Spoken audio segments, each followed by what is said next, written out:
Gord Johns is the Member of Parliament for Courtenay-Alberni with the NDP, and he's joining us on the line right now. Sir, how you doing?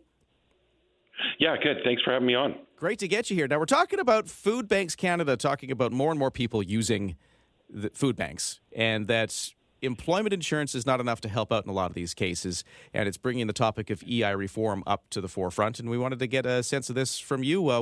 What's your sense of this? Well, first, it's pretty troubling to hear that almost a quarter of people in Canada are living in homes that are experiencing food security. That is totally unacceptable. And we had the United Nations Special Rapporteur on the right to food come to Canada almost a decade ago, and the rapporteur concluded that hunger in Canada is fundamentally an income issue. And Food Banks Canada, they reached a similar conclusion in their most recent report that, people can't access income supports when work disappears, that food insecurity rises, poverty rises, and reliance on food banks rises. And so, we really truly understand that the right to food starts with income security, and employment insurance is one of the most critical and important income security programs that the federal government has to offer to help, protect people and support people.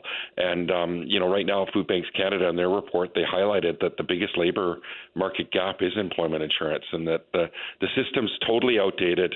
It's built for a labor market that doesn't even exist today. Explain why. In what way does the EI not reflect modern work? Well, let's talk about that. So, the EI system, today it was designed for, a post-war economy where most people work full-time, most people work year-round, most people work for a single employer, most people had stable schedules, and most people, moved directly from employment to unemployment. And Food Banks Canada, in their report, they argued that labor market no longer exists, that today's workforce includes gig workers, contract workers, temporary workers, seasonal workers, and workers juggling multiple jobs, and people with fluctuating schedules and younger workers entering, precarious labor market. And the result is EI, increasingly, works best for workers in traditional employment, but excludes many of those workers that we're talking about facing the greatest instability. But how does that work? I'm trying to get my. I'll have to admit, I never went on EI, so I don't know how it works. But if you are a gig worker versus like a full-time employee, I know if you have a job at a mill and the mill shuts down, you get to go on EI. What if you're a gig worker? How does EI work for you?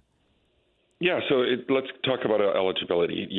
Right now, that's what Food Banks Canada is highlighting as the central problem. Access is currently it's based on accumulating insurable hours within a fixed period using regional thresholds. So it varies in region, can be anywhere from 420 hours to 700 hours depending where you live. It doesn't really reflect on how Canadians work. So again, back to that irregular kind of work, gig work, part-time work, contract work, frequent transactions kind of between jobs that a lot of people aren't qualifying, or when they do qualify, their EI now is shrinking in terms of what they're getting, in terms of what they're surviving on. So, what we're saying is that, and we see this, when people lose their employment or lose their hours, their income drops, their rent can't be paid. They groceries still have to be bought. They still have to pay their utilities and other things. So, the temporary jobs loss, that lands in people in inequality. So, what we want to do is see EI reformed. We want to see EI where there's a stable set income. Right now, it's 55% of your insurable earnings. So often that's not enough to keep pace with the cost of living. So, Food Banks Canada is saying, hey, it should be first, it should be a national 420-hour threshold, and it should be a minimum amount of money that gives people a chance to survive. What would the process of making reforms look like? Yeah, so first it needs to be a willing move by the federal government. We've seen them, raid EI often and the funds that people pay into. But they need to make sure that there's fairness, because all these gig workers, these part-time workers, these people working multiple jobs, they're all contributing right now to EI. And then they're not able to access the benefits that they paid into. So that should be fundamental. There should be fairness, especially right now when we see what's happening. I just highlighted 1 in 4 Canadians are living in a home with food insecurity. And food bank use has doubled since 2019. That says a lot. Unemployment, obviously it's elevating. It's getting higher, especially youth unemployment, which is rising sharply. And affordability pressures, they're getting more and more severe as we're seeing the cost of groceries, the cost of, gas at the pump, or when you're at the bank, your bank fees are going up, your telecommunications access to the internet are skyrocketing. EI, it needs to meet the crisis that we're in, and we need to make sure that it's available to people that are paying into it, that aren't even able to access it because of the criteria that's set out right now that's excluding many gig workers, many part-time workers, many young people especially. So you'd like to see this reform to EI. It should be modernized, you say, to reflect the changing face of work. We got more part-time work, gig work, different things that aren't just a full-time job at one company for your whole life that we used to have back when this thing was set up. Now, is there like we're out of time. We got to leave it here. But like, is there a proposal in Parliament that you would make, or like how would this actually change? Does the NDP have to push this forward, or what happens here?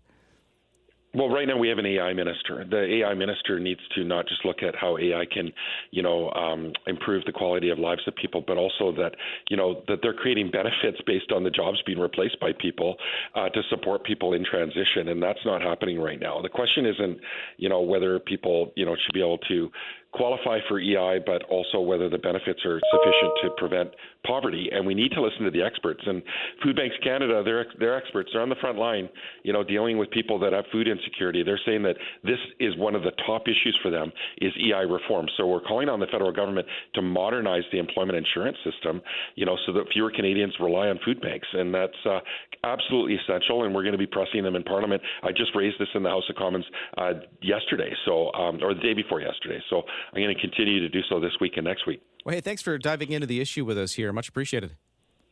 Yeah, absolutely. Thanks so much for having me on.